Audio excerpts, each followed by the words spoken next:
All right. Welcome, everybody, to another exciting continuation to our quarterfinals matches here. The last one, the final quarterfinal match before we move into the top four between Eevee Empire, the #1 seed, and the #8 seed of Roanoke.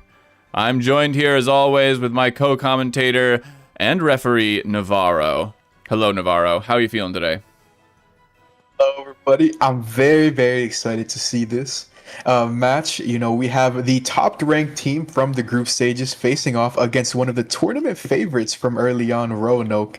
So, you know, we got two heavy hitters right now. I'm very excited to see where this match goes. This is going to be wild. We have some extremely good VGC battlers in this battle here today. We have Pope of Arceus on the Roanoke side of the field, I believe, and then we have Noob Life for Eevee Empire. These are two of the top-ranked VGC battlers in the whole tournament, both undefeated. Eevee Empire's Noob Life having one more victory under their belt. And also on Roanoke, another undefeated VGC battler in Jebesty. I'm looking forward to hopefully seeing some high-octane VGC battling here. Yep, I'm very excited to see what both teams pull off. We see team manager Ambipongus, who made his debut in the last match. I believe he played singles and ended up winning, I think, 5-0. Pope of Arceus, who has been undefeated throughout the entirety of the tournament. Same goes to Noob Life on the Eevee Empire bench. We see Death Bonk, who I believe currently has a 100% win record as well. I think that they played a singles match and they won it, if I'm not mistaken. I think there's also, yeah, I'm looking at the singles, and Eevee Empire has Nidor 2, who is 2-0, with 10 Pokemon remaining across 2 games, an average of only losing 1 Pokemon per victory, which is about on level with Master Sans. And other than that, I'm not certain if I see any other singles battlers standing out, at least in like the higher win ratio, or like more wins. But I do see Death Bonk on there. And I do see Pope of Arceus even. It is time for the coin flip. Goldango has launched the coin up in the air. Let's see what we're going to open up with. I really want to see VGC between the two. And we do get doubles VGC. We are starting off with doubles game 1 between these two titans of the doubles format. This will be very exciting. All right. Well, if you're in chat here today and you're paying attention, let us know who you're rooting for. As we start off, we will be getting our battlers underway. We'll be getting some poke pastes ready for you all, and we will be sending them into the chat. You'll be able to follow along with these battlers as they make their strategic decisions, attempting to counter the other. Pope of Arceus is looking very excited. I would be a little surprised not to see them in this opening match. Of course, they could be used as a closer, but then you never know if you'll actually get that VGC chance, potentially. I really hope that we end up seeing Pope of Arceus face off against Noob Life. Just having two of the heaviest VGC hitters face off against each other would be very exciting. I have just received the team sheets, actually, as well as getting the battlers. Oh, very beautiful. So I am going to exchange it. Yep. Okay. I also want to just take note that there is an angel in the stands here for Roanoke. Angelic Teardrops rocking the angelic wings here, likely a Figura model. Very well done, and you know that could be a potent person to have in the background. Also, I don't know why these Gengars are here, but we do have a crowd gathered here of other teams paying attention to this battle. And once I have these team sheets, I will send them to you. I see that Novo has sent them, and we'll get them ready. It looks like we will see Noob Life versus... Now, is this... I'm not sure who this is, actually. Is that not Pope of Arceus, or is that Pope of Arceus? No, this is Toffee Gem, who's going to be making their debut in the tournament. Oh, interesting. Okay, well, we do see Noob Life, who has the only 4-0 record in VGC matches of this entire tournament so far. That team is in chat already, and now we will get you the next team in the form of Toffee Jam for Roanoke. Yep, I am just setting some things up back here. We will be commencing in 2 minutes unless the battles say ready. I am going to get my score tracking prepped on the side. Let me just quickly set this up. While you do that, I'm going to walk through these teams just a bit for the chat. We are looking at, on the Eevee Empire side of the field for Noob Life, a Life Orb Goldango, a Covert Cloak Whimsicott, a Citrus Berry Arctozolt, Slush Rushing, of course, a Typhlosion, Hisuian variant with a Choice Scarf, threatening with that massive eruption, and especially with a Covert Cloak Whimsicott who can rock a Prankster Tailwind out before anything else can go, and also reject any fake outs. That is actually the situation in which, if you don't have an answer for it, that Typhlosion can blow you away.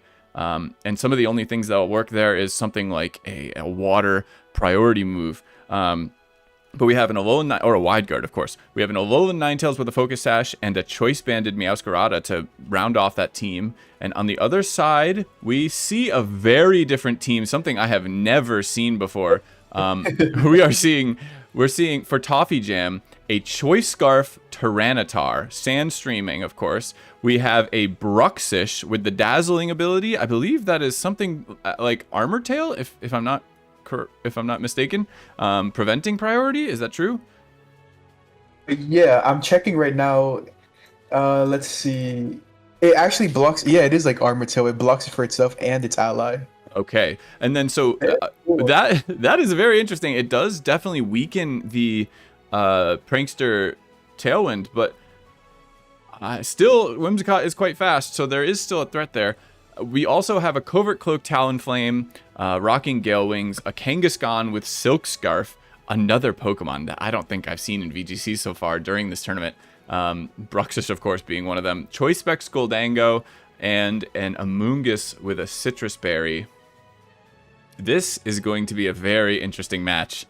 I'm excited to see how these players take on each other with these. There are some good tech choices between the two of them.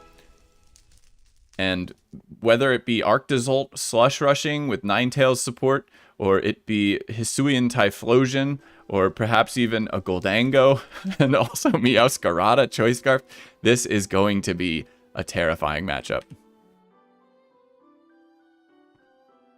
The Kangaskhan. We're just waiting on. Yeah, I'm excited to see what that's able to pull off. A scrappy ability as well, so we are going to be able to see it, potentially fake out both of his Typhlosion and Goldango in this match. Very true. That is, in fact, a strong counter to this Whimsicott and Typhlosion matchup here. And it almost seems, I wonder if this team was made to defeat Noob Life's team. If Noob Life has been running the same team throughout, which I am not confident of, I do feel like there are some tech choices here that are different than we've seen before, if I have seen them on stream before. But maybe this team was built around what was expected out of Noob Life. Yep, still just waiting for the battlers to be ready. I think Toffee might have gone AFK.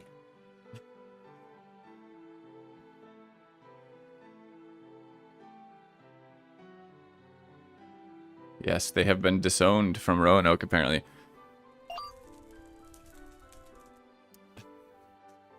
I'm seeing in chat some people with very confident approach for this from Roanoke. And then, of course, people who are OGs and who just really are looking to see Samurott. A little disappointed, of course. Scarf Tar looking kind of cool. I do think that this will be one of the more interesting matches we've seen. I can't imagine. Of course, these are high-powered players, but these teams seem very, very strong in a way that sometimes we've seen some that were very specifically focused on, like, say, a rain team where, yes, if you can pull off your rain strategy, fantastic, but if you can't, you're in the weeds. Here, I think there are a ton of threats and a lot of good support as well. These seem to be very balanced teams to me, with Noob Life lacking a little bit of the support that perhaps Amoonguss is providing for Toffee Jam. Be looking to see whether that Rage Powder comes through.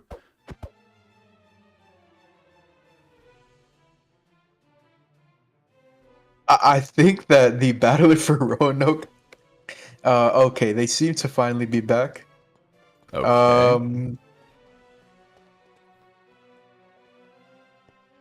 Now let me tournament start battle. Eevee Empire, Roanoke, doubles in the fire arena, just waiting for Noob Life. And the queue is commencing.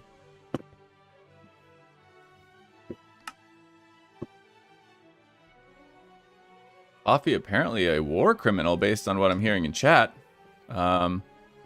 Threw someone into a burning building. Also saved a cat from a tree, I think, or saved them from a. I don't know. You know what? But a lot of things. Toffee seems to have a complicated history, is what I'll say. And we are getting these players in position. They are in team preview, friends. Okay, and the goat horn sounds off to let us know that things are happening. Now, I've looked through these teams a little bit, Nova, and I know you're on referee duty, but do you have any more thoughts you'd like to share about these teams? Let's see. Honestly, I don't really have too many thoughts. I'm more so just excited to really see what Bruxish and Kangaskhan do. Seeing Bruxish on a team sheet, really throw or I don't think that we're going to end up seeing it because it doesn't look like Noob Life has any priority that threatens the opposing side. The only thing is really quick attack on Meowscarada, but aside from that Bruxish is probably not going to come out this entire match. I'm guessing that it was there for Hitmontop or something like that. Ooh, we're already underway. There we go. Okay, we see a Goldango next to the scrappy Kangaskhan, facing down another opposing Goldango and Whimsicott. So in this position, this Whimsicott, who cannot be faked out even by the scrappy Kangaskhan, because of its covert cloak, is able to help out speed on this far side of the field. Shoot, I think regardless, if you're scrappy fake out, I think you're always targeting the Goldango no matter what, so that your Goldango on the other side is able to do damage. A big Make It Rain could come out. We could see a double target into the Goldango. Indeed. Maybe just ignoring Whimsicott.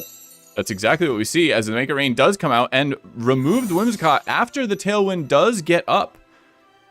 So now, even though the fake out did come out, this Typhlosion is boosted in the sun. Sorry, not in the sun, in Tailwind with a Choice Scarf, and will be able to pretty much unmatched, I believe, go into this. I do want to note that the Kangaskhan is running Sucker Punch right now, and the Sucker Punch threatens both Pokemon on the opposing side of the field. I did just see that. Yeah, I wonder what the play here is. Of course, there is a threat from both Pokemon here, and whether this Typhlosion can live the Sucker Punch is certainly a question. Sucker Punch does go out. Typhlosion takes it to 44% as Flamethrower goes into the Talonflame slot, hoping to pick up a KO, I suppose, on that Goldango, but with the swap, it's okay. A substitute comes out from the Goldango to keep it from being Sucker Punched now on this follow-up turn.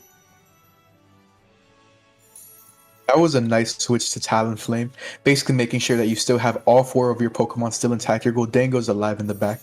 And this Kangaskhan, we know that the Typhlosion is locked into Flamethrower, so if that Typhlosion doesn't exit the field, Sucker Punch is really free into it. Talonflame can, of course, also target into the Goldango slot. I don't think Goldango would be able to pick up a KO from this range. This Talonflame, I think a Shadow Ball. Oh, it's Power Gem. Oh, there's the Power Gem going to it. Yep. Outspeeding this Gale Wings Talonflame as it had lost health during that recent Flamethrower. The Crunch goes into the substitute and does fade. This Goldango is now at risk of a Sucker Punch again. And it is one Pokemon down to one Pokemon down as Meowscarada and Tyranitar take the field facing each other. This Sucker Punch proving to be very impactful early on in this game. And of course the scrappy fake out as well. This is a Choice Scarfed Tyranitar, so I'm not sure. It's still slower than both Pokemon on the opposing side, thanks to Tailwind. At least At least I believe so, because this Goldango is rocking a very offensive moveset, which leads me to believe that it is, very heavily invested in speed. Tailwind, of course, doubling your speed, while Choice Scarf only increases your speed by 1.5 times. I feel like if you're Toffee, you switch out your Tyranitar. No, you don't. It's at risk of getting picked off. Oh, Flower Trick into the Goldang on the other side. And a Make It Rain. Doesn't pick up any KOs. Rock Slide takes out Goldango. Does it miss the Meowscarada? It misses the Meowscarada. Ooh. Oh, wow. As Typhlosion comes back onto the field without a threat of Sucker Punch or Fake Out. This is a massive moment. Of course, I do think that the Eruption, even at this health, would be enough to take out this Goldango. But this Tyranitar, of course, being in danger as well. With this Flower Tailwind. Tailwind should be over now, so I'm curious to know if the Tyranitar is going to be fast enough to outspeed here. Part of me feels like it isn't, but I'm going to quickly check out. We see Flamethrower come out to take out the Goldango. I'm not sure if that was the right call, because Tyranitar may be next, but it isn't. As you were looking up, Meowscarada Flower Tricks into Tyranitar, and there should be only Kangaskhan left to face down Meowscarada and Typhlosion together. I don't think that Kangaskhan is going to be able to do it from here. I think that you're very free to just Sucker Punch into Typhlosion to make sure that that side gets knocked out. But I don't think you're going to be able to 1v1 the Meowscarada at this point. What is it locked into? Flower Trick? I feel like you go down to 2 Flower Tricks. But maybe I'm underestimating Kangaskhan's bulk, but I think Nooblife is actually the battler in a better position right now. A big fake out. Meowscarada. I don't think that's going to do it. I think allowing Typhlosion to get 2 turns off, or at least, I don't know if that's going to stop this. The Sandstorm is buffeting all 3 Pokemon as well, not helping out in terms of this Kangaskhan trying to stay alive. Sucker Punch does come out. Typhlosion goes down. Meowscarada will be going next. The Flower Trick, is it enough? It is, and Nooblife takes the first game here in the best of 3. Now that was a back and forth game for sure. I'm not certain that it went to anyone's real plans. I expect to see some hard counters here, some different decisions being made, as these battlers have definitely learned quite a bit about each other and about these matchups if they haven't seen them before.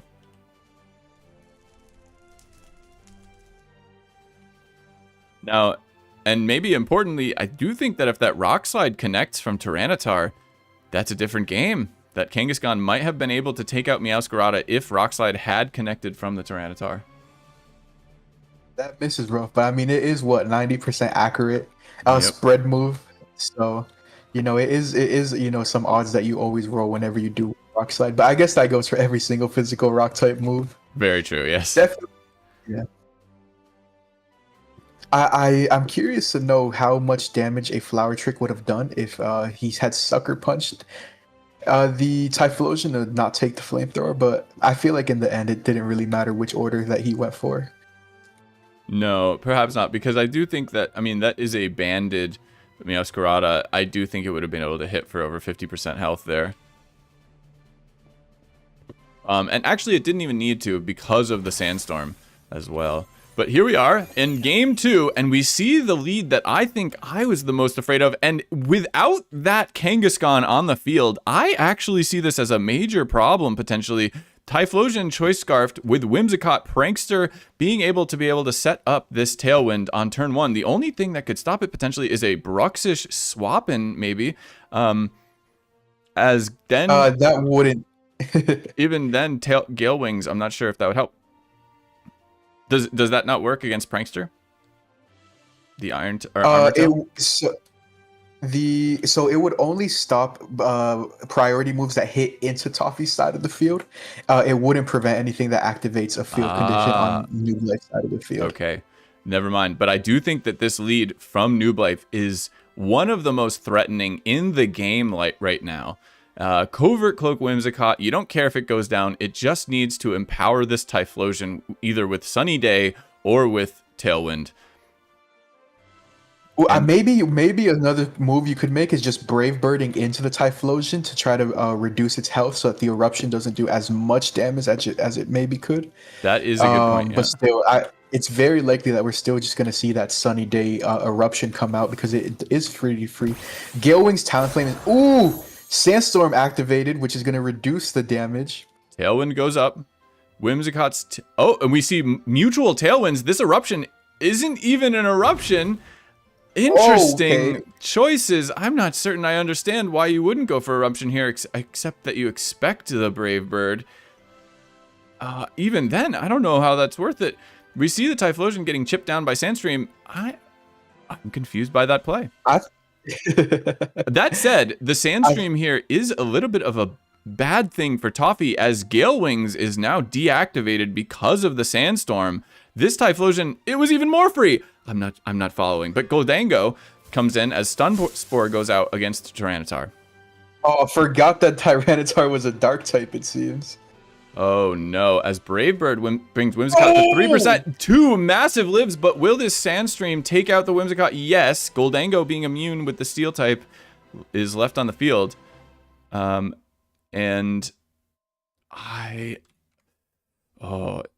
Jam might be getting some love here. And Meowscarada comes onto the field, a strong counter against this Tyranitar. There is Tailwind on both sides of the field. We have seen that this Meowscarada in Tailwind was able to outspeed, but the last time I don't think that there was Tailwind on Tyranitar's side of the field. So yeah, one interesting thing to note is that Talonflame naturally outspeeds. It takes it out. Brave Bird goes in, crunch into Goldango. Tyranitar confirming it's faster than Goldango. And I believe that's is that 4 Pokemon left on Toffee's side of the field? Yes. This is the last Pokemon. I'm not certain. Man, the opener threat of eruption was so large and just completely passed up as Nubleaf goes down very quickly with 3 Pokemon left on Toffee Jam's side of the field. Oh, wow. We have a match on us. Maybe I'm misunderstanding something, but that was surprising to me. As Toffee evens it up. Yeah, that Tyranitar is putting in a lot of work.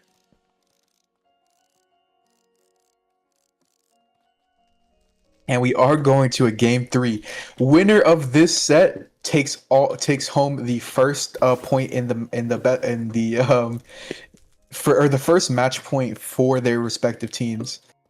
Oh man, I wonder how they're going to be adjusting. I imagine if you're noob, you have to kind of adjust for the Tyranitar threat.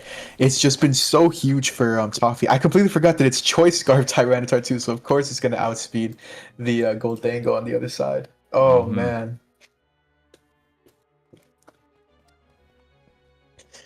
Both battlers are in team preview. Oh, I'm nervous. Based on that first round, I would have thought Kangaskhan would be perhaps the most impactful Pokemon. But they're leaving it behind. Toffee opting to leave it behind, or at least not even need it. And being able to capitalize without the threat of that Typhlosion. I think that Flamethrower instead of Eruption, it's a really interesting choice. He had 2 Eruption chances, I believe. And I feel like if Nubleaf may have set up the Sunny Day instead of the Tailwind, it could have been a much more impactful eruption. Because of course Tyranitar would have switched in first, and yes, it has a Sandstream up, but the Sunny Day would have been able to proc right after that. Very true. And you would have been able to just deal some massive damage on both sides. Yes, I guess the Tailwind would come up next turn, and you probably aren't picking up any KOs. But then of course your own Whimsicott is able to set up the Talonflame the very next turn as well. And we're back, and we do see a swap. There is now a Talonflame Tyranitar on the left side of the field against a Whimsicott, Prankster, Covert Cloak Whimsicott, and Alolan Ninetales.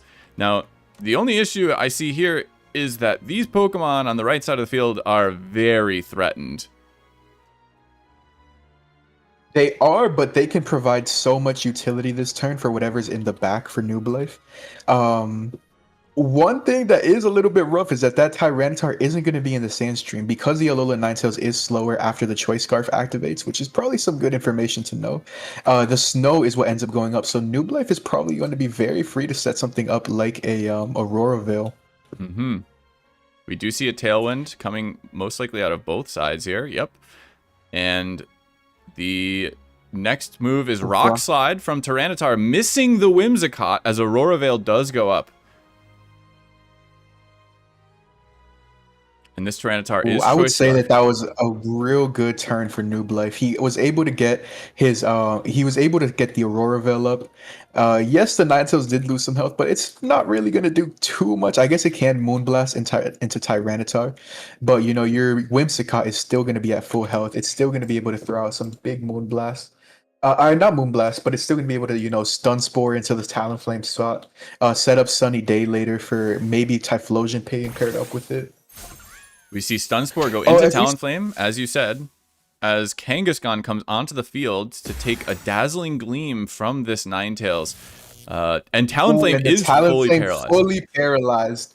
That's likely saving a rough. life. If they would have gone for something like Brave Bird into the Whimsicott, that could have made a big difference.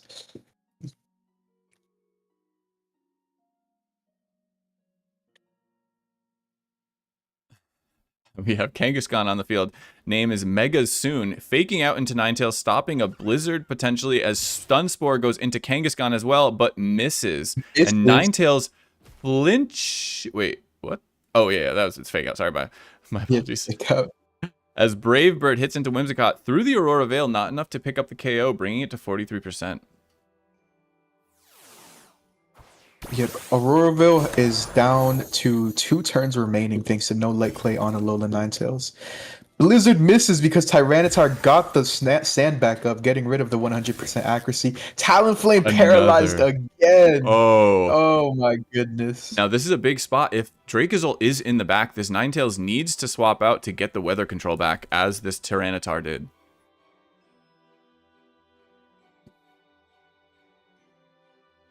I wonder if this Tyranitar... Oh, yeah, it should be the fast... did we ever see a Tailwind go up on Toffee's side of the field? We did. Both sides of the field are Tailwinded. Ooh, so Tyranitar should, in theory, be the fastest thing on the field right now. But you don't really want things in the back switching into a Rock Slide. Maybe if you have the Goldango in the back, but still. Yeah, this is a tough spot. Tyranitar Rock Slide is very free.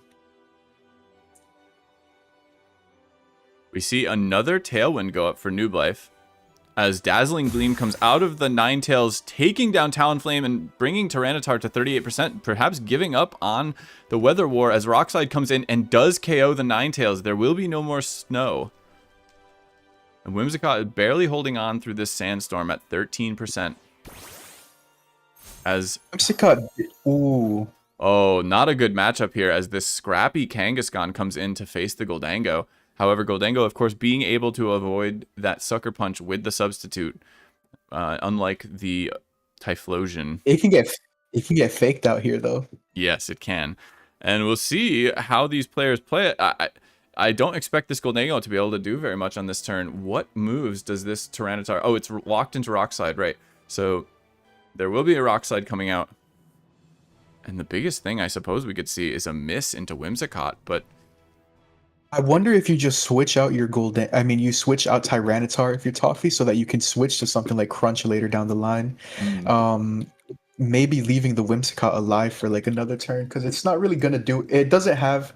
I guess it could still Moonblast into whatever Toffee has fourth. I don't believe that the fourth has been revealed quite yet. Nope. These players, I gotta say, we do see the fake out into Goldango. They're playing very fast as Moonblast does come out and removes Tyranitar. Importantly here, picking up a big KO. As Goldango comes onto the field, revealed as the fourth Pokemon for Toffee. Is this going to come down to some Goldango speed, or not even... Well, there is a Tailwind, because, so there's a... Niblik has a Tailwind. He looks to be in a really good position right now.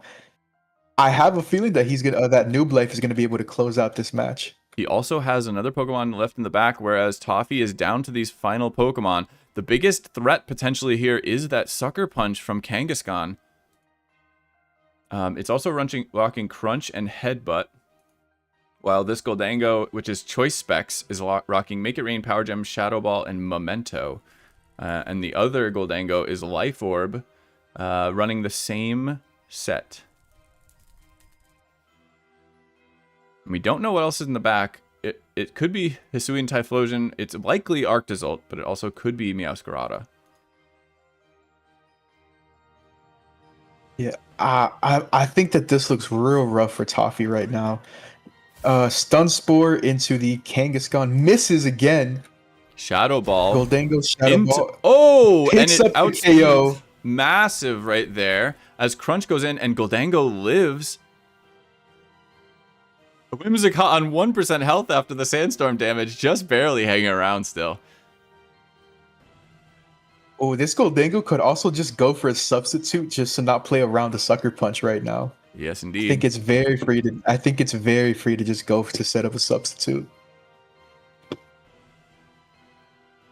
I don't know if there's another round of Sandstorm Chip that could take out the Whimsicott. Sandstorm very likely ends this turn as well, so Whimsicott might hang around for another.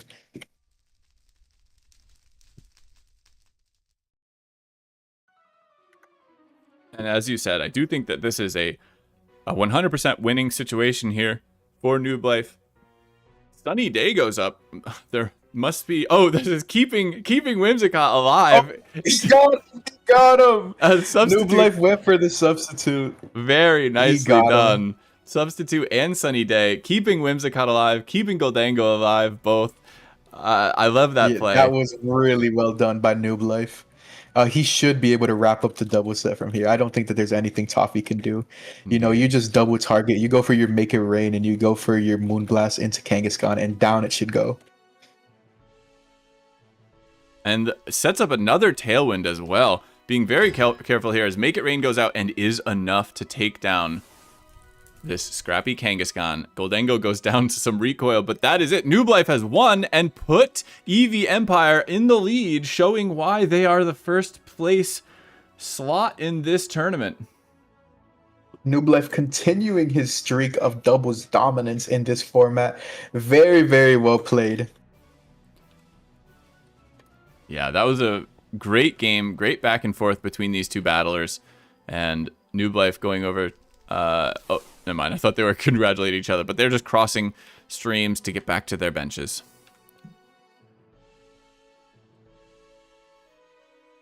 All right, now we will have Roanoke choosing the very next format.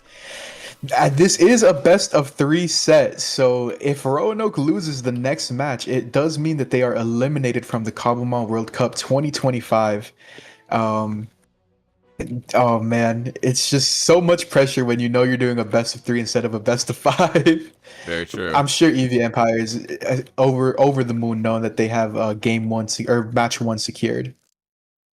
You know, Roanoke has to play perfectly from here on out. That was one of the most interesting double battles I've seen as well during this tournament. Some very good play out of these players, and and we are going singles as Ambipongus has spoken for Roanoke. We will see a singles battle to decide whether or not Roanoke is still in this tournament. They need to win this singles battle in order to stay in. We will get the Poke Pastes of which 6 Pokemon are coming to this singles battle very soon.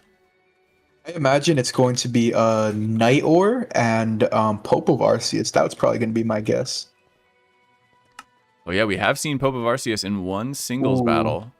He also has thrived in doubles.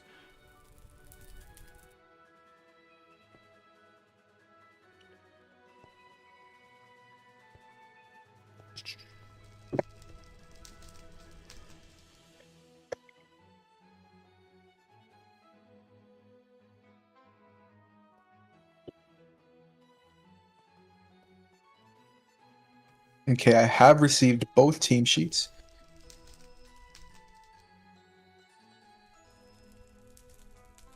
Ready by saying.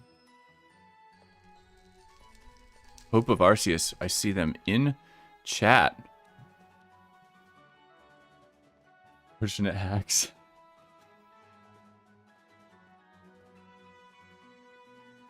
All right, looks like both battlers are ready. I am going to go ahead and put them into team preview.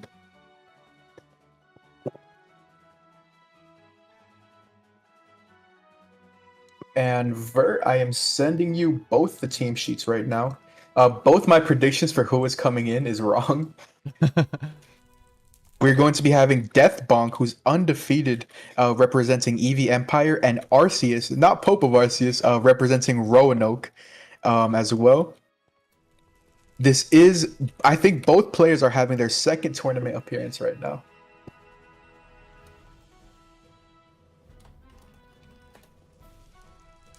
All right, those teams are there for you to see in chat now. Oh, and I might have just lost my... There it is. Okay, go back. Ooh, so we see a dark type Zoroark on Arceus's team. And a Claydol. Chandelure. Ooh, we see Gyarados for Death Bonk. Really curious to see what that ends up doing. These are incredibly different teams. Chandelure Gyarados versus Zoroark and Claydol. I have not seen the Claydol. We do have an inner focus. Well, I don't know if that's. Oh accurate, no, the ability. Yeah, no, the abilities are not accurate. Okay. It's only the Pokemon that are accurate on both sheets. Gotcha. Now, why would somebody? I'm not as familiar with Claydol. What purpose does it have during this battle? So Claydol is another one of those Pokemon that has access to Rapid Spin, has Levitate ability as well, which is nice. It can throw off Earth powers, and it has one of the best pivoting moves in Teleport as well. Ah, and we are already underway. Yep, we see Amoonguss leading off against the Hisuian Samurott. Amoonguss, of course, able to go for something like the Giga Drain. I don't think that you keep the Samurott in here. I guess unless it's just... Maybe you do... Oh, it was a Zoroark! Oh! U-turns into the Samurott, bringing it all the way down to 15%. The real Amoonguss comes out, takes a Ceaseless Edge. We love the trickery starting off here as Arceus starting off strong for Roanoke. Ooh, and Chandelure comes in after a red card. Definitely not what you want to see brought in against your Amoonguss. Big fan of this model and the way it moves. Yeah, now the Chandelure is of course threatening a big KO on the Amoonguss right now with its fire type attacks. I wouldn't be happy if I had my red card bringing in, a Pokemon that is immediately threatening. But we see the we see Dragonite come in, takes an overheat very comfortably from this Chandelure.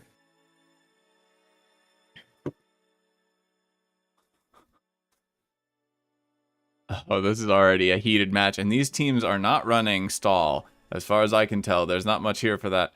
But in fact, I think this is one of the first teams I've seen out of Death Bonk that does not even have a regenerator Pokemon, as Ferrothorn comes onto the field and another Dragonite is dragged in hurt by spikes.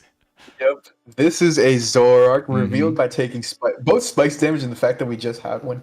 Now, it doesn't really have anything to threaten this Ferrothorn. It doesn't have access to things like Flamethrower in this meta. So curious to see what Arceus is going to do to deal with this Ferrothorn. Ferrothorn's probably really free to start setting up something like a curse. Yeah, looking at Arceus's team, this Ferrothorn is going to be a problem for him to deal with. I don't believe... Maybe his Dragonite has Fire Punch, but if this Ferrothorn starts setting up curses, it's going to definitely be really tricky because a Fire Punch might not be able to muscle its way through. Maybe you have your own Goldango come in and you try to take it down, but we've seen Goldangos take massive damage from Gyro Ball in this tournament, so it's not really an answer to it. We do see the Goldango come in with an air balloon. Ferrothorn does indeed start setting up curses.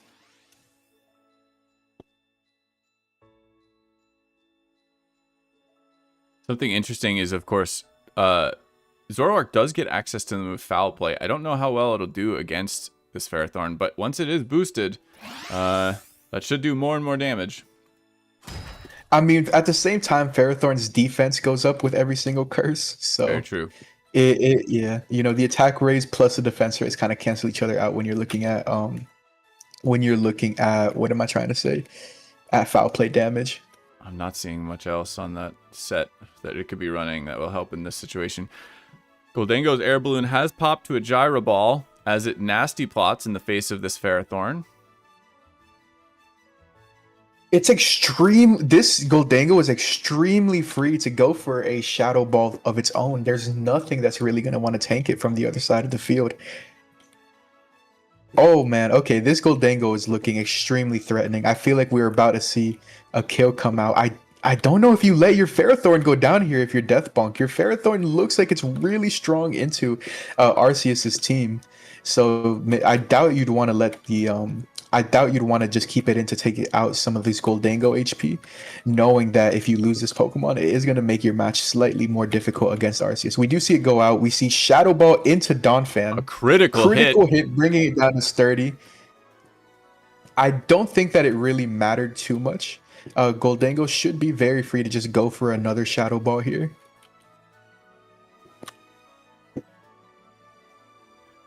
Now, are there any spike setters on this team? I don't believe so, unless Claydol has the ability.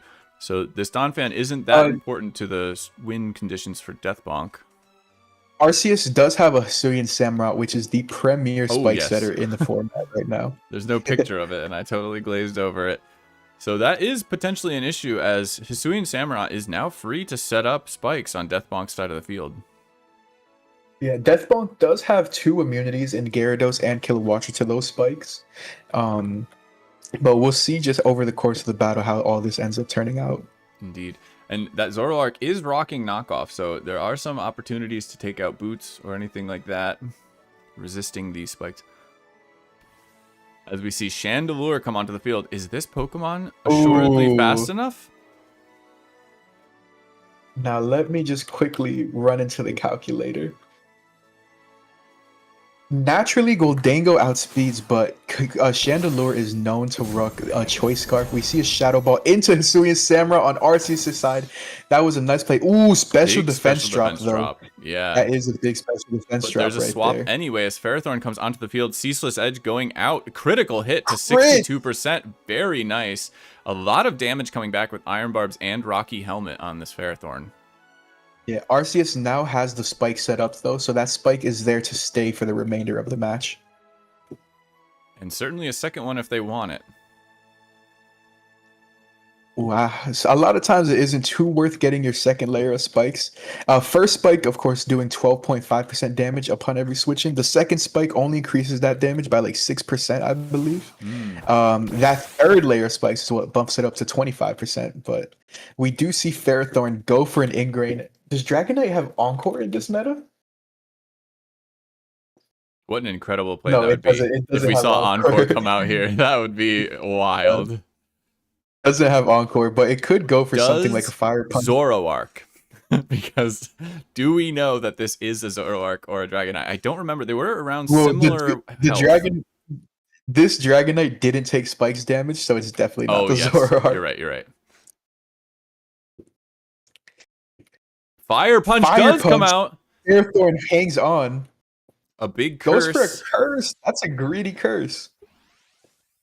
Ooh. Dragonite is... Oh yeah, this Ferrothorn can't switch out anymore either. Yes, but thanks to Ingrain. It goes down. This Dragonite is at 25%. Has been taking massive damage from the Iron Barbs and Rocky Helmet, but maybe if it's something like Extreme Speed, maybe I wonder if it's Choice Banded doing that kind of damage, because maybe if it's Extreme Speed as well, it would be really nice to keep in the back for the opposing Samurai Hisui, for Kilowattrel, for Gyarados. It should still be able to dish out some massive damage.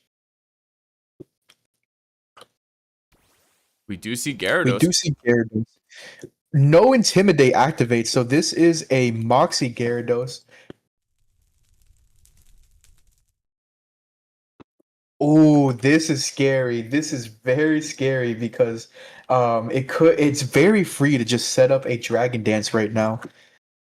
Oh man. It's very free to set up a Dragon Dance, and it has good coverage in this format. It has Waterfall, it has Ice Fang, it has Crunch. So a lot of these do threaten a lot of the options that Arceus has on his side of the field.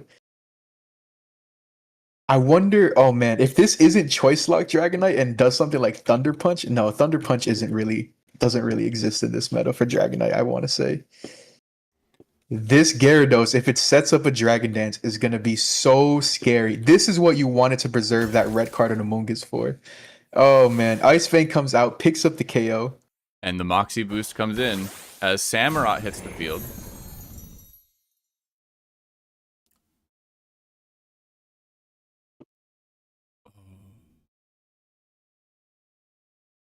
Now, we wouldn't expect a choice item here. What do you believe the item would be on this Gyarados? On Gyarados, it could be anything from like Lumberry to leftovers. Sometimes I don't think it'd be running heavy duty boots because I feel like Stealth Rock isn't the most common, especially if you have a Donphan. So I think the only major Stealth Rock Pokemon in this format is Garganacl, and if you have Donphan, I doubt that you're running heavy duty boots Gyarados. So I am inclined to believe that this is either leftovers or Lumberry. We do see an Encore come out. Ice Fang, it won't live a second one, this Samurott, but it does get the Encore off, and it will be faster than this Gyarados still. Is there a Pokemon in the back that wants to take this Ice Fang? I'm not certain. Ice Fang could miss. Doesn't miss. It connects and takes out the Samurott. 2 Moxie boosts here, but Gyarados is down to 45%. Claydol comes onto the field, hurt by spikes. Oh, interesting to bring out the Claydol here. It must have I guess Claydol is Claydol is pretty tanky. I don't think it lives a +2. Oh, it's Zoroark again. Knockoff from Zoroark takes it down. Oh, that's so funny. That's so funny. I'm looking now, and that Kilowattrel is going to get completely. It's not going to be able to break down the Claydol. So having Claydol in the back is nice because you also do get a spin later down the line. And this Zoroark is definitely looking really nice against the Chandelure that also remains on Deathbonk's side. We do see Kilowattrel come in.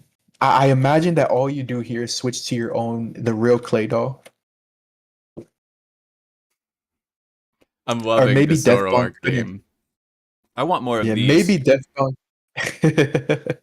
Maybe Deathbonk anticipates it and doubles into Chandelure, but if this Zoroark knocks off again, that's risky. If Volt switches, but the Claydol is immune, nice switch by Arceus. I think that the Chandelure is coming in to block a Rapid Spin. I feel like Rapid Spin would be way too greedy to go for right now. I feel like you just go for something like the Earth Power if you're Arceus. What else does... Yeah, we do see Chandelure. The Rapid Spin ends up coming out. Both players hitting immunities into the other. The Volt Switch, of course, failing into Claydol, and then the Rapid Spin failing into Chandelure in 2 consecutive turns. Claydol is one I have not looked at. Spikes. Yeah, Chandelure did take spikes damage, so it is running very likely a choice item. See, Shadow Ball into Goldango, that should pick up the kill. It does pick up the kill. And we see the Claydol come in. This is the Zoroark, as we saw by the spikes damage. Yep. This Claydol, I was just looking at the Claydol moveset, though. That is a potent Pokemon within this, at least moveset-wise, within this meta.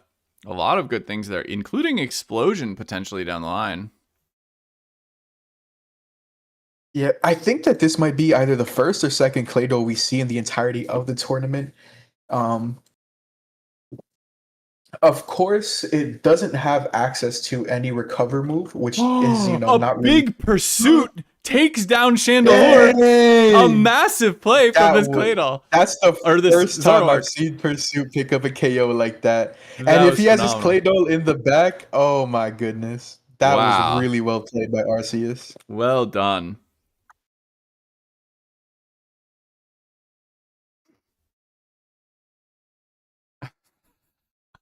We love to see it. You know, that's something that you've brought up a couple times, wondering what pursuits there were in this meta, and we finally see it come out from Zoroark as Claydol does come onto the field, takes a Hurricane. It does have a little bit of recovery from leftovers. It's 60%. It is not at being threatened by a KO here yet, unless a crit comes out, and even then it would be close. Do we see confusion, maybe? We do see confusion. And hurts itself. Claydol goes down. Oh my god. Oh my god. No. Roanoke's hopes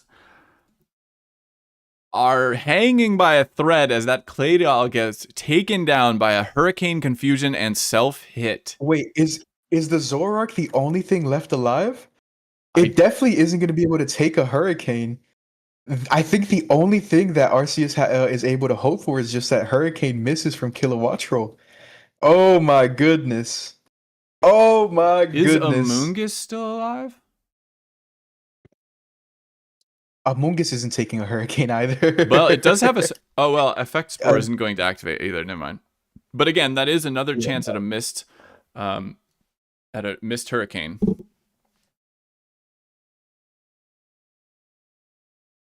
And if that's what it's down to, that's what it's down to.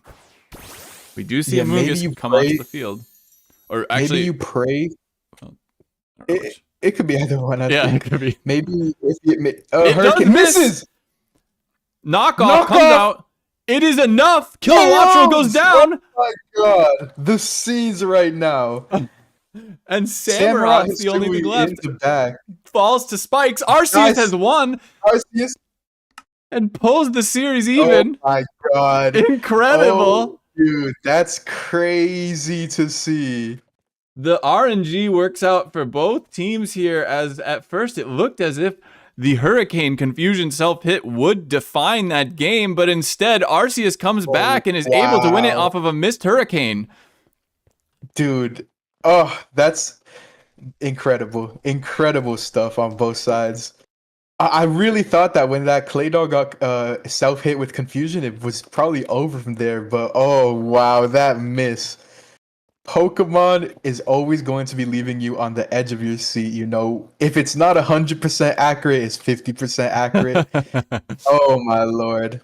You couldn't write that one better. That was phenomenal. And now Eevee Empire will be picking the next format of the next match to decide how these teams will work out. Who will be going home and who will be moving on into the semifinals? Wow! Agreed on the wow. The Zoroark play coming through massively, and also the Claydol, of course, being taken down by that low percentage happenstance, but the pursuit play by it was phenomenal. Or sorry, that was by the Zoroark as well. So the Zoroark very very impactful here. Yeah, we are going down to the very last match of the set. And it is going to be doubles. As Eevee Empire has chosen doubles. Both battlers DM at Novoro with your OTS and include your IGN.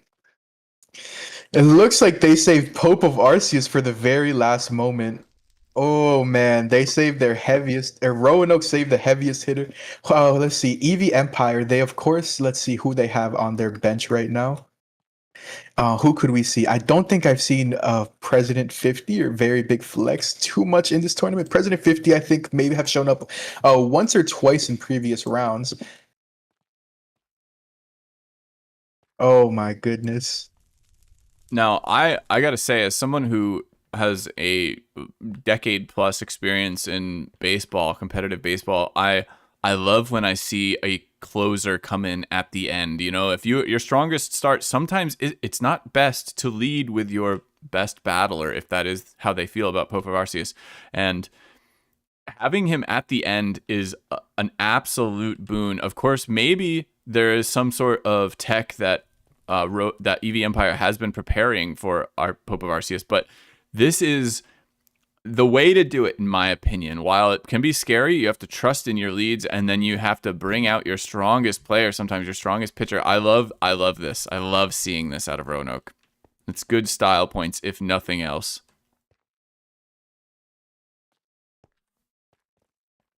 Let me get the music going again. By the time we start, hopefully we'll get some intense battle music. I am just waiting on the Roanoke team sheet.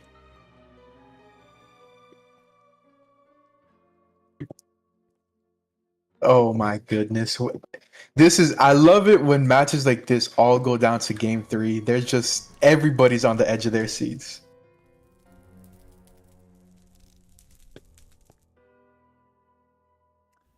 Yes, we are going to see a thrilling conclusion here.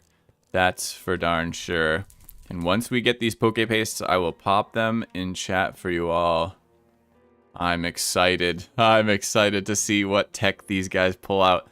This is the kind of thing, you know, maybe Pope of Arceus is trying a new team as well, is thinking, oh, we're going to hold off until we get into the next round to use it. You never know what you're going to see here. This is the sort of thing that a truly strategic team might come up with some insane things down the line as we tighten up this tournament, tighten up this meta, and see who's going to be moving on to the top 4.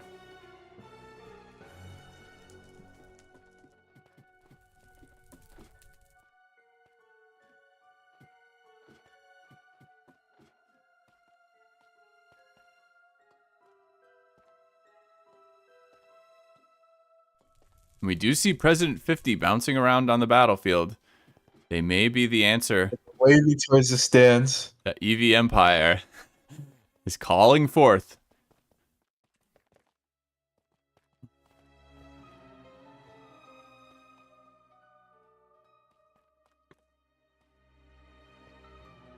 Right, all right. Eevee Empire has sent in their team sheet. I am just waiting for a confirmation on the Roanoke side of the field. Aye, aye. It looks like it is going to be Pope of Arceus, but I'm a little bit confused by which Poke Paste it is because there's 2 in the chat.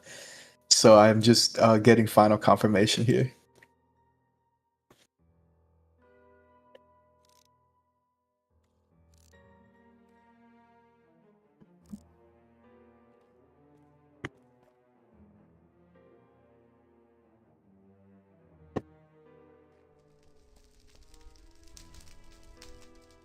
All right, I have received a confirmation. Oh, we're gonna have a fun match. Oh, don't do that to me. Come on, send him over. Yep, don't worry. No, I'm messing with you. This is going to be insane. This is my favorite match so far. This is the kind of thing that you love to see going down to the line. We've seen some underdogs keep their spot in the tournament going into the top 16 on our last day of groups that were some incredible face-offs, and we've seen some great games, of course, in the quarterfinals, but I think so far this is my favorite one. And I will be sharing the Roanoke sheet first. Roanoke is in chat, and the Eevee Empire is also. We are seeing rain versus rain on both sides of the field. A lot of mirrors going on right now. Interesting.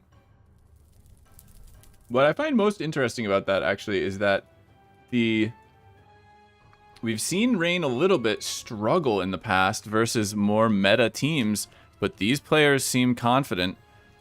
Oh wait, I almost I almost tried to battle Pope of Arceus. Whatever, anyway, it's fine. For on the left side of the field for Roanoke, Pope of Arceus is bringing in a Focus Sash Pelipper, a Choice Banded Basculegion, Citrus Berry Amoonguss, Safety Goggles Hitmontop, Kasib Berry Golden Go, and an Ursaluna rocking a Flame Orb. We have not seen that. I have not seen that in this tournament yet.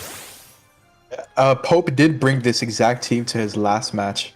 I do want to note. And he did win with it, so curious to see if he's able to pull it off once more. Ursaluna not really looking good in the overall match, so I doubt it's going to be brought into the game. Let's see. Looking around, looking around. Oh, I don't know. The Ferrothorn also exists. This is interesting. I want to say on paper, President 50's team looks like it performs a good bit better than Pope of Arceus. You know, that Ferrothorn looks real good. The Dracovish looks incredible as well. You know, we've seen this do massive damage as well as, you know, be able to pull off the protection shenanigans. And so I'm very, very curious to see which way this goes. Ultimately, it all comes down to the skill of both players. Yep. This will be another great chess match. Of course, you know, it's one of those things where Pelipper is great and Tailwind is very good, but sometimes when you see this sort of thing, you don't... I've seen it before where people leave behind their weather setter expecting the other player to bring the weather setting, and you know, that is another option here. I wonder what we'll see from these teams. There's going to be a lot of decisions to be made, and this chess match will get underway very shortly. This Pokemon chess Both match. players are in team preview right now. And they are ready immediately as we see two... Ooh. We see an Amoonguss and Goldango on Pope of Arceus's Roanoke side of the field, and an Amoonguss and Ferrothorn on the other side of the field for President 50.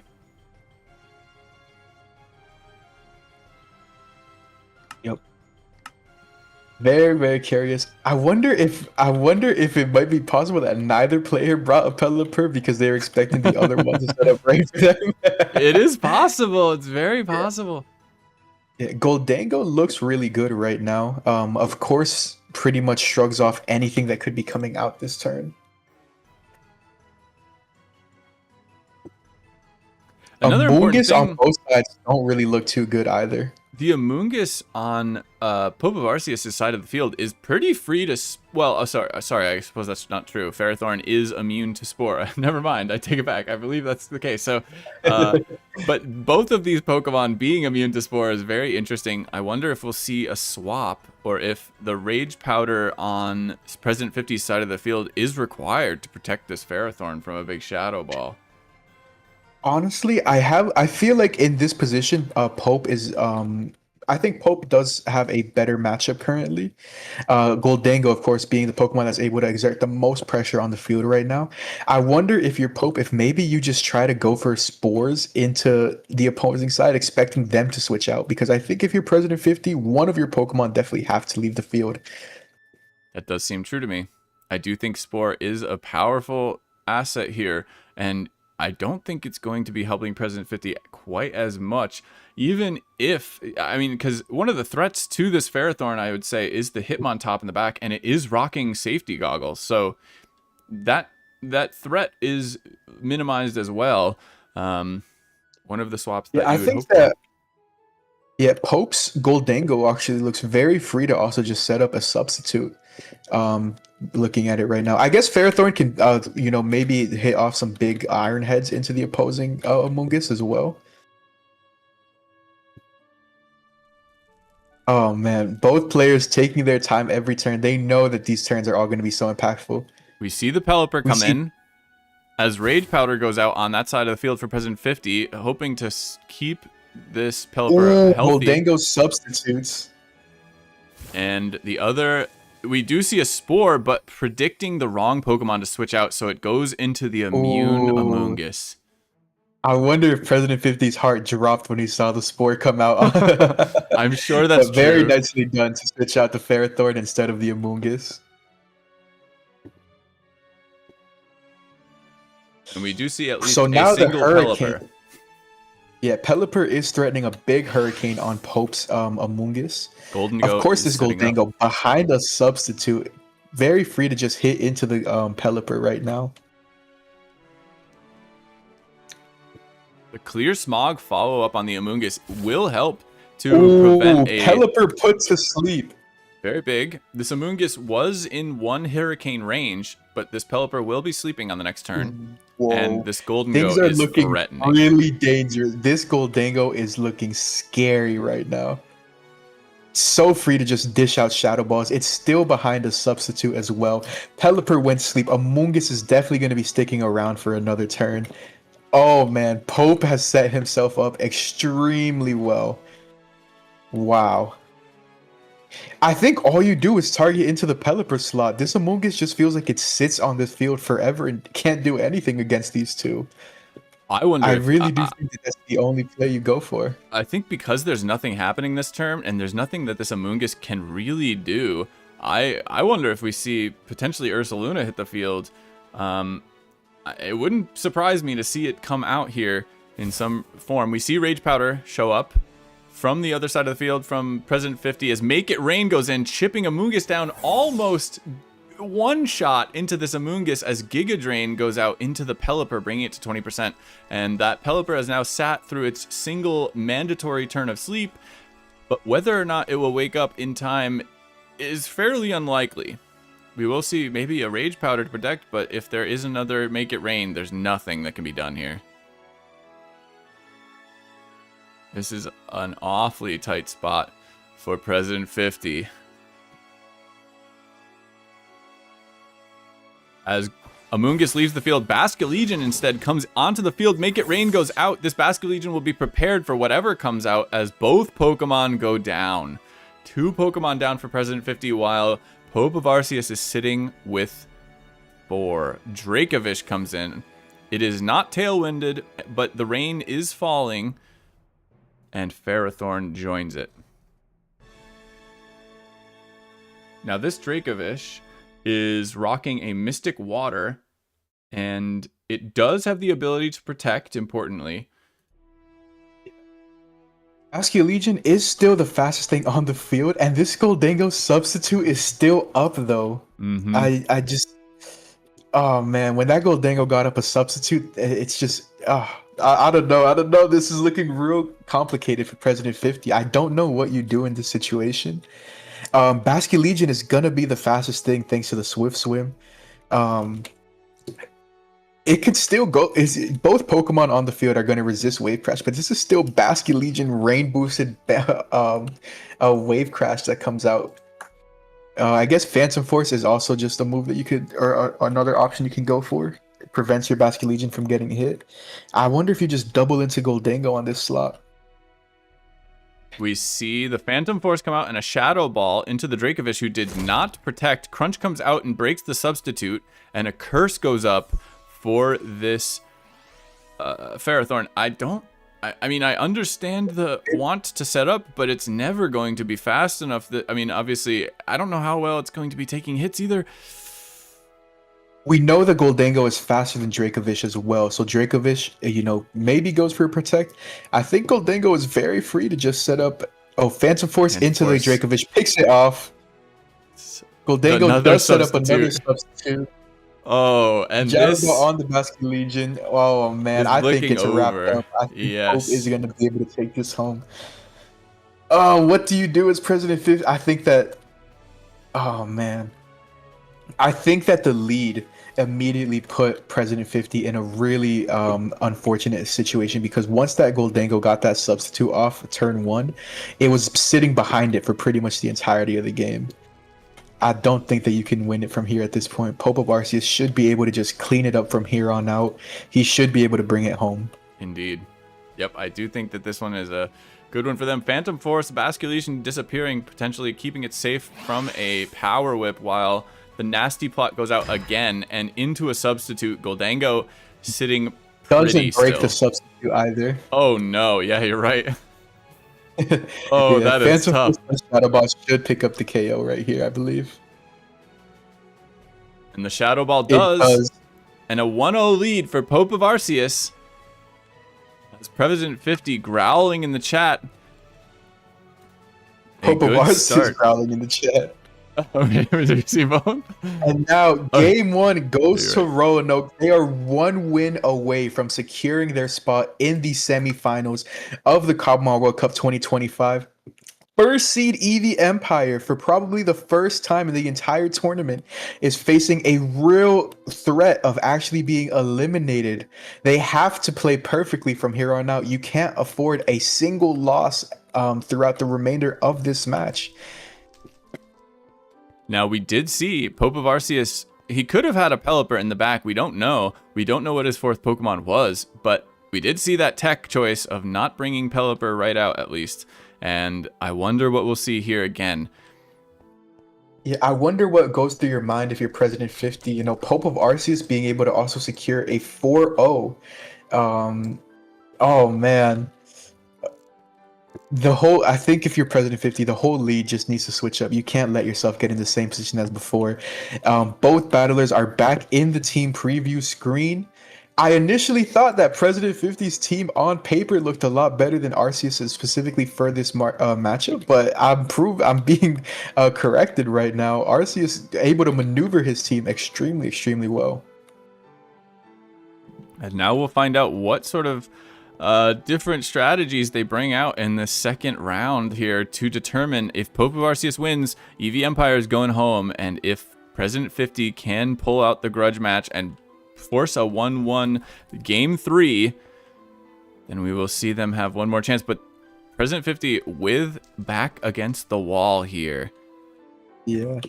So I will say yesterday we had second seed not yesterday, but I think a couple days ago for the round of 16, if I'm not mistaken, we had a second seed Cobbledex face off against Aureus MC.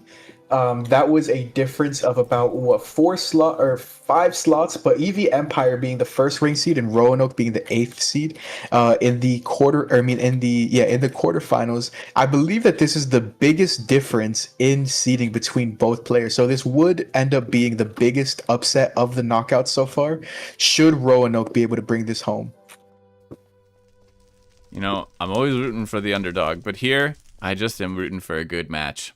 This is feeling very much that way. I was excited when Pope of Arceus was chosen as one of their strongest battlers to finish off this set. And now we'll find out. These battlers are taking their time this time, figuring out what their leads are going to be and how they're going to navigate against each other's rain teams.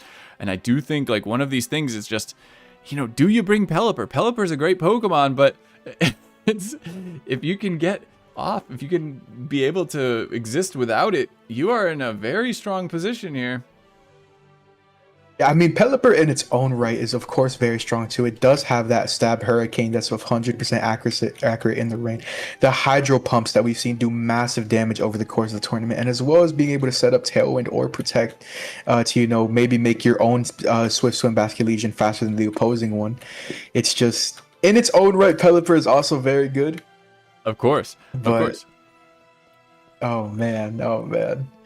I'm nervous. I'm so nervous to see this. I get the feeling, so this may be wrong, but if I were to make a prediction, I have rarely, I think, made actual predictions, but if I made a prediction, I believe that Pope of Arceus changes it up here. For the most part, we have seen most battlers in this tournament kind of stick with what has worked when they've won, but I'm wrong. I'm already wrong because we see Goldengo and Amoonguss come onto the field for Pope of Arceus in Game 2 to start us off as Pelipper and Dracovish lead from President 50, a very powerful lead and specifically able to handle this. Yeah, that is a good lead for President 50. We know that the Goldengo is faster than the Dracovish, so if it does go for a Shadow Ball, it does reduce the power of Vicious Rend, but Vicious Rend would still be rain boosted. Oh, Amoonguss can of course also just Rage Powder to redirect that entirely. Oh, wait, never mind. There's more games at play than I Well, when it comes to doubles, I'm still If it does go for the redirection, we are going to see it go down most likely to it could be a Hurricane and Dracovish attack all at once. This is a dangerous spot.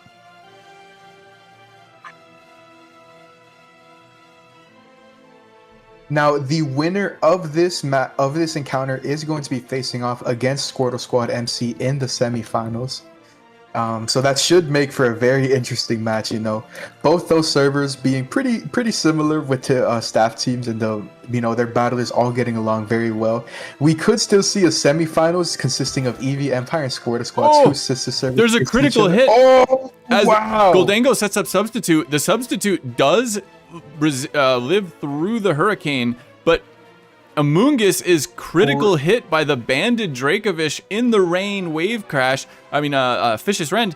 That's a massive shift in momentum here as Basque Legion steps onto the field. Yeah, the Fish's Rend, of all things, being the one to crit is insane. That move without a crit is doing so much damage, but giving it that 1.5 times boost is insanity. Nothing is ever going to survive that.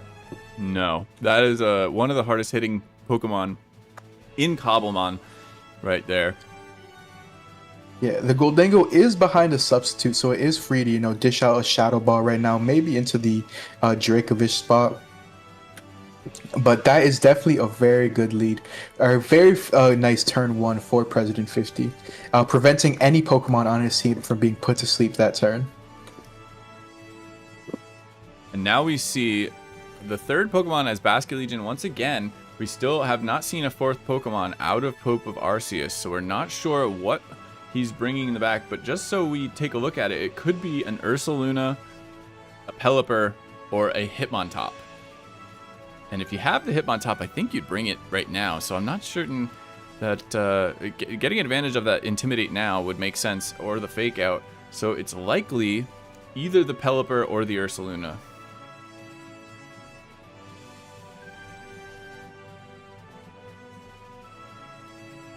And the setup pressure is big here, as this Dracovish can protect, the Pelipper can protect, the Pelipper can also Tailwind. There's a lot that can happen on 50's side of the field. I wonder if we just see the Nasty Plot from Goldango while it still has this Substitute. I'm not sure what else is the best move here, hoping to draw a protect. I imagine if you're Pope of Arceus, you definitely Phantom Force Basque Legion, surely. Just because you know that if you Phantom Force, there isn't going to be any Protect gimmicks that are going to be able to come out next turn, because Phantom Force, of course, does ignore Protect. So that could guarantee some damage for the next turn, and damage that, 50 has to account for on either side of the field. I like that move, what you're saying. Now, if the Ferrothorn is in the back to soak up a Phantom Force, then things look real good for President 50.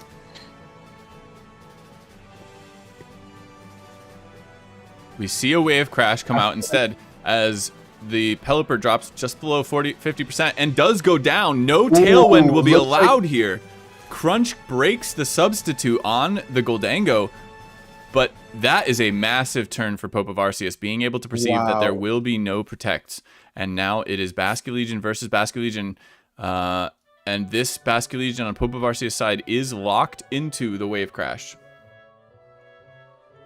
And on the other side, just as a note, on the other side, this is a Life Orb Basque Legion from President 50, so that one will not be choice locked.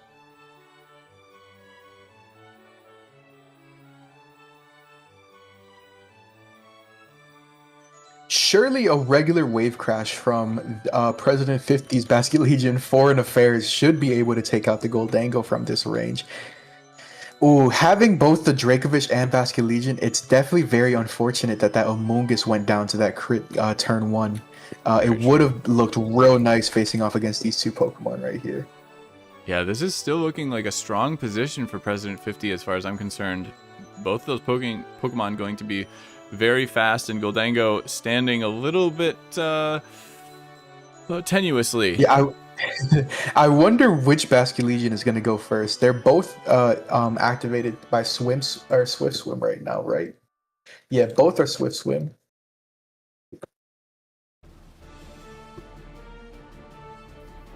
Seems like sushi is for dinner, whatever happens, says Puzzle Master 39.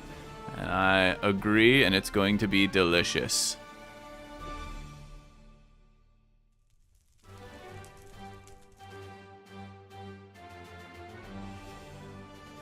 unfortunately, I don't think any swaps look good here. There is a swap, and Pelipper comes in. Actually, this could make sense because Pelipper on Pope's side of the field is rocking a focus sash, so it can take the hit, and it does take the hit. But now it is still in a very not great position. No, I think 50, you know, regained control in this match, taking out the Goldango, and the Pelipper, of course, switched in just to lose all of its HP. Oh man. I don't know if there was a These better vicious play. Wrens are scary, man. They do so much damage. Pelipper protects. We see Pope of Arceus Aquajet goes into it, not doing anything as Phantom Force comes out of Pope of Arceus's Basket Legion. This is a big play. I think this is exactly what they needed. That was a real good play. Unfortunately, Dracovish. Go on. Oh, sorry. Go for it. No, you feel free. Unfortunately, I don't think Pelipper is going to be able to get a Tailwind off. The other Pelipper was rocking a Damp Rock, and so while if it hadn't been wearing a Damp Rock, maybe the rain would fall off. Pelipper fails the double protect. Very importantly, Aquajet will finish it off. And now, the Pope of Arceus, it cannot pick up the KO on the Dracovish. Crutch comes out. It lives on 1%. Either way, though, President 50 kills with Aquajet this turn. And the forfeit comes out. Oh my god. We are going to the game 3. And now we will need to see whether Pope of Arceus can come up with a different strategy to take down this Dracovish and this Swift Swimming team that has a bit of a stronger core potentially. We are in match 3, game 3, the final match of this set. Everything rides on this battle right now. Oh my goodness. Couldn't ask for a better ending to these quarterfinals. Yeah, first game was handled comfortably by Pope of Arceus, winning with 4 Pokemon remaining, but then President 50 completely turned the tides, ending the second game with 3 Pokemon remaining. Both these battlers seem to be very evenly matched right now. Oh my goodness.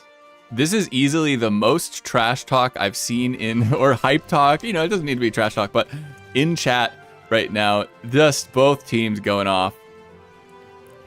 I like the Legions. Pope versus the President Wild. I saw that, Legions.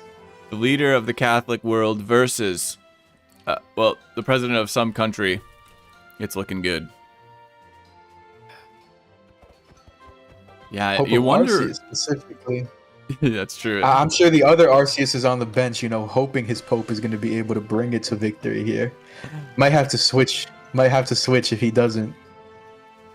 That critical hit on Amoonguss, maybe defining that last game, but you know, that's Pokemon, and so we'll see whether or not Pope feels as if he can just continue forward. Maybe that crit is all that changes, or this is best of 3 for those asking in chat. This will be the end of this match one way or another. Somebody's taking a match point here, and somebody's going home. Eevee Empire or Roanoke, whoever wins this will be moving on in the tournament. Oh man.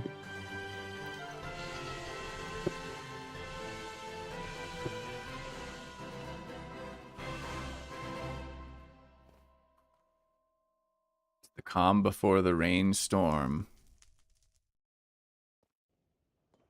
I think that this is the very first match in the entirety of the quarterfinals that we see go all the way down to game 3. I know both teams are so nervous. They know that their battlers can win the match on each side. They know that their opponent can win. It's just, oh man, this has probably been the pressure, or the match with the highest amount of pressure in the entirety of the tournament all around. We see Goldango and Pelipper on Pope's side of the field facing off against Basket Legion and Pelipper. Now, as somebody mentioned in chat, Pope of Arceus's Pelipper, if it is faster, gets the early drizzle, and it does, which means that this is not a damp rock rain, which could be in favor of Pope of Arceus.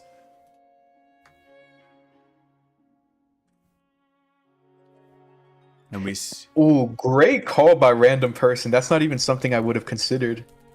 Yeah, an incredible insight there, and it is exactly what happens here, as we do see both Pelipper led. We see the Basque Legion for President If he 50. gets a fast tailwind, that means fast tailwind would also be up on that side. Oh, wow. As Wow. That Goldango changed. leaves the field and Amoonguss comes out hoping to help manage this Basque Legion. Tailwind goes up for Pope of Arceus. And on the other side, Tailwind also goes up. Now, the preservation of that Pelipper on President 50's side of the field may actually be a portion of their win condition at this point, if they've picked up on that difference in the damp rock, which I admit is a small thing and would be potentially hard to pick up, depending on how much you've seen that before. Spore from Amoonguss looking very likely. It shouldn't go. Actually, the Amoonguss very well could go down to the combination of something like Wave Crash and Hurricane from the opposing Pelipper. Not sure. I think that might be what President 50 goes for, just to not get any Pokemon slept on his side of the field. It is rocking a Citrus Berry, so it may have a little bit of protection there, but we see Pelipper come off the field. As I was thinking, it does need to be saved a little bit. We see the President 50's Phantom Force go into the Basque Legion. Hurricane comes out from the Pelipper, but goes into nothing as the Basque Legion is gone, and Spore does not big hit. turn for President 50. Very well played. Now your Basque Legion is going to throw off a Phantom Force into one of the other slots. And your Ferrothorn is also free to maybe just start setting up something like a Curse.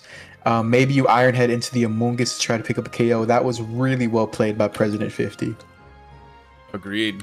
This is going to be a dangerous position for Pope of Arceus, and we'll need to navigate this next turn very well. Although a Spore into... If Amoonguss doesn't go down here, a Spore into the Basque Legion may be free. Hurricane goes out into the Basque Legion, taking it to 26%, and Spore does go out and will put the Basque Legion to sleep. That is a big turn, I would say here. Gyro Ball not finishing off Amoonguss may have been a mistake, as Pelipper is now at 72%. Oh man, that Citrus Berry huge for that Amoonguss right now.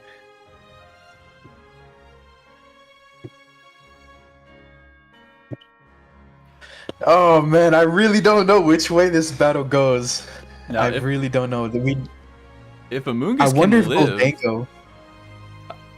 I wonder if the Goldango comes in on Pope of Arceus' side, because it should be able. If President 50 doesn't make any changes right now, Goldango should be free to set up a substitute later down the line. I wonder if I don't know how well Amoonguss stands up to this Iron Head from the Ferrothorn, but because it's unboosted, I assume it would live. And if it did, it could actually Giga Drain to remove Basque Legion and get some health back. I do think that this is a good, powerful position, maybe. And the Pelipper is free to protect on this turn if it wants to.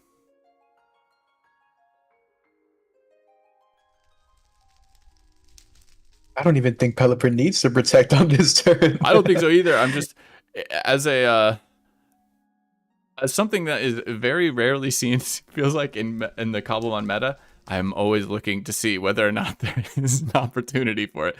This Basque Legion goes to the back and will not be able to wake up next time it comes onto the field. It does still have an assured sleep turn. Hurricane comes out. Does come in. And Goldango comes in as Iron Head goes into the Goldango, saving that Amoonguss, that regenerator Amoonguss, very well here, as Goldango is looking to be in a powerful spot. And that Pelipper on the other side, I believe, came in a turn early before it started a new reign. That could be very impactful. Yeah, this is the last turn of rain. We know Pope of Arceus' Pelipper is also faster. I think that you just Hurricane into the other Pelipper slot, and you probably substitute as Goldango. That sounds right to me. This is looking like a strong position. Not seeing the Dracovish at this point is also its own worrying thing. This Tailwind is already off, or this is the last turn. And the Drizzle is going to end. Yeah, Tailwind is no longer active on both sides of the field. Maybe one of them tries to set up a Tailwind for their side. Oh man, I don't know if the Hurricane from Pope would pick up a KO on the Pelipper on the other side. I think that this Goldango is so free to just set off a substitute. I think that it's very likely going to be the move we see. I think that Hurricane on the last turn is the first hit into that Pelipper for President 50, so I believe it would pick up the KO. We see Ferrothorn leave the field, and we do see the Dracovish come in, but the rain is going to stop this turn, I believe. Hurricane does remove the damp rock Pelipper. Does go down. Oh my god, rain is no longer on the field either. That is massive, and this is looking bad for President 50, as there is a Ferrothorn in back, but not threatening very much. Basque Legion hasn't burned any sleep turns, so it's guaranteed to be asleep for this turn. Now, another thing to consider is that this Pelipper, it no longer has 100% accurate Hurricanes to hit the opposing Dracovish. I guess it could set up something like, it's no longer going to be Vicious Rend in the rain either. I think that this is actually there's no tailwind. There's nothing. This Dracovish is in a very bad position. You almost want your Pelipper to go down. Oh man, I think Pope is going to be able to bring it home here.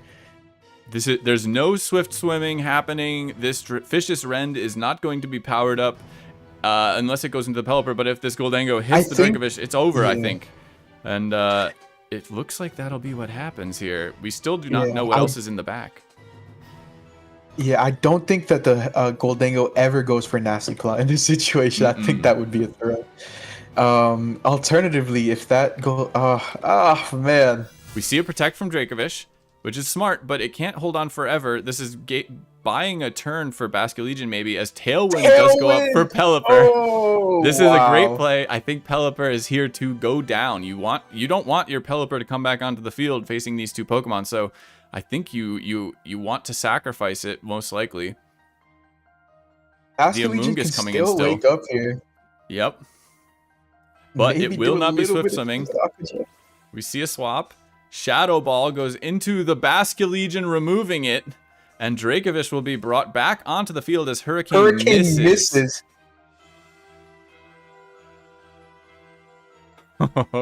This is not a better position necessary for President 50. Just losing pieces here as Basque Legion went down before it could wake up. He has to pray that this Pelipper misses all of its Hurricanes. Oh my god.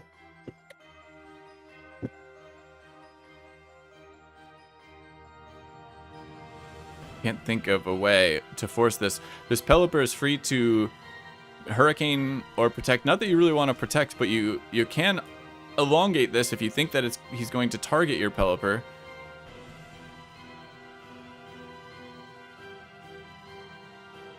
Man, I'm on the edge of my seat right now. I still don't know which way this goes, because Pelipper can miss its Hurricanes and the Shadow Ball shouldn't pick up a K on Dracovish. I think that Goldango will still outspeed Dracovish 2 times. Goldango is still behind a sub, if I'm not mistaken, right? I think you're right. Yeah, and the thing is that okay, we do see a protect for Dracovish. Shadow Ball into the protect again, and this is buying him time. I think that so Goldango, the substitute does fade, with Gyro Ball, but he can set up another one. Play by President 50.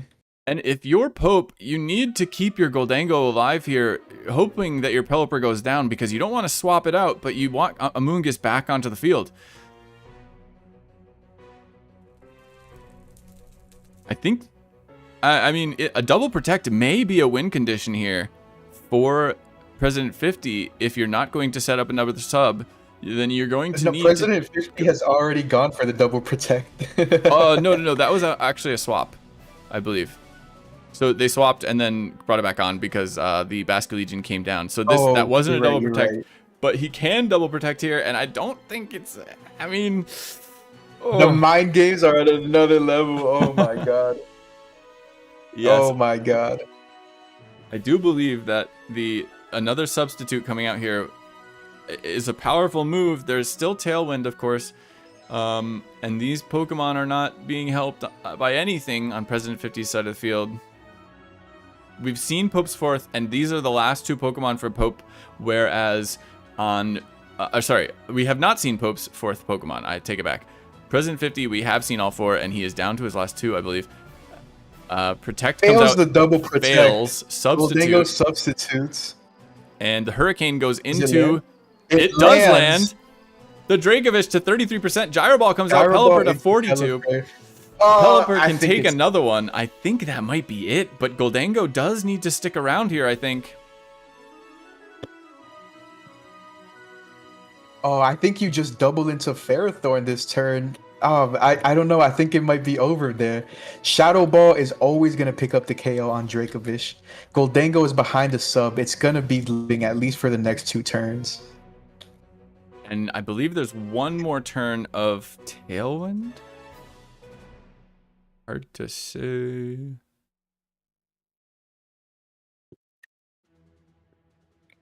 Oh, man. I don't like that double protect play.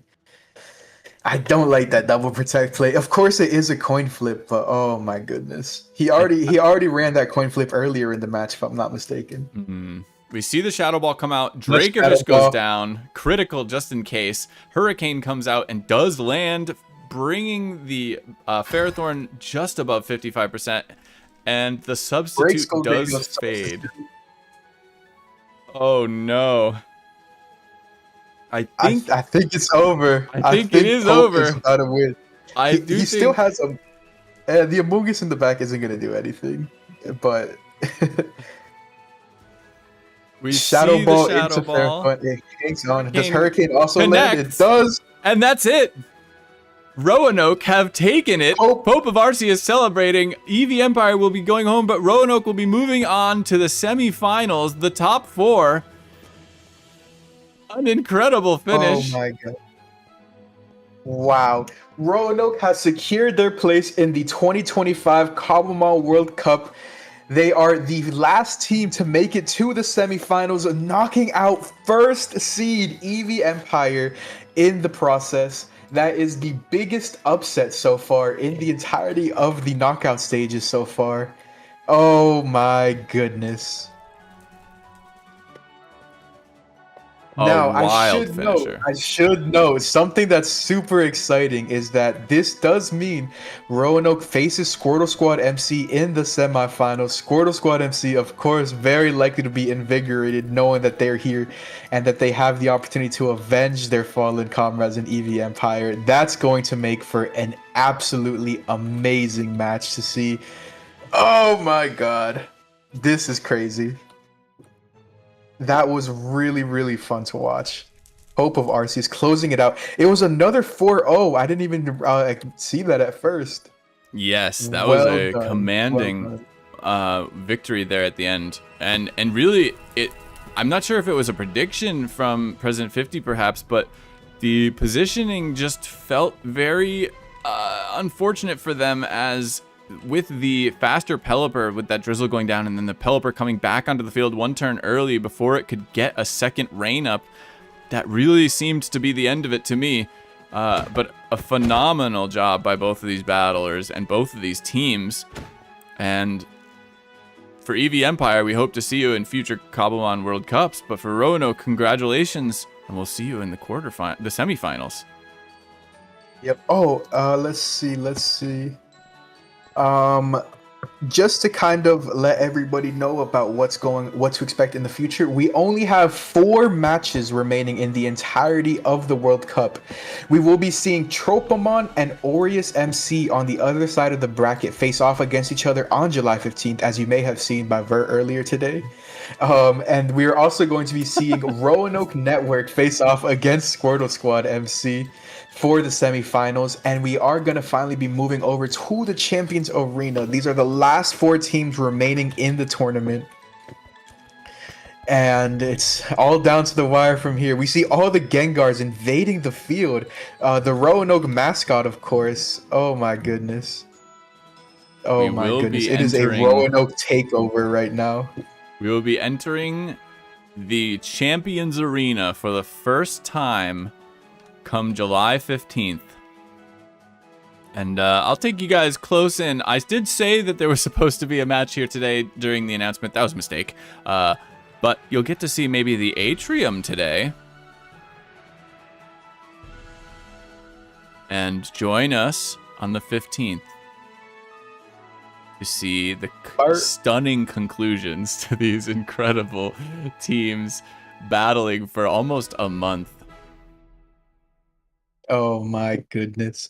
Insanity, man. That's probably the first match the first set that really had me on the edge of my seat for the longest time. You know, we've seen amazing battles all throughout the knockout stages, but for it to go this down to the wire, really, I want to say it could have gone either way up until like the last 3 turns. It was just, oh man, insanity. Insanity, man. I agree. I do think that that was the tightest match we've seen, and something about these two teams being, I think, both impassioned about their battling, about their communities, and it brings out the best of the battlers and of us, even. Oh man. GG's. GG indeed. I'm very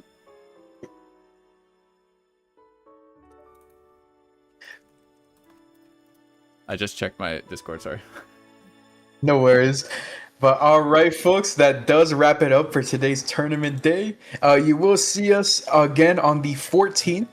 But thank you all for joining. Of course, thank you so much for commentating alongside me. And thank you guys for being here. And we'll see you all very soon in the Champions Arena. Take care, all. Peace out, everybody. Take care. Take care.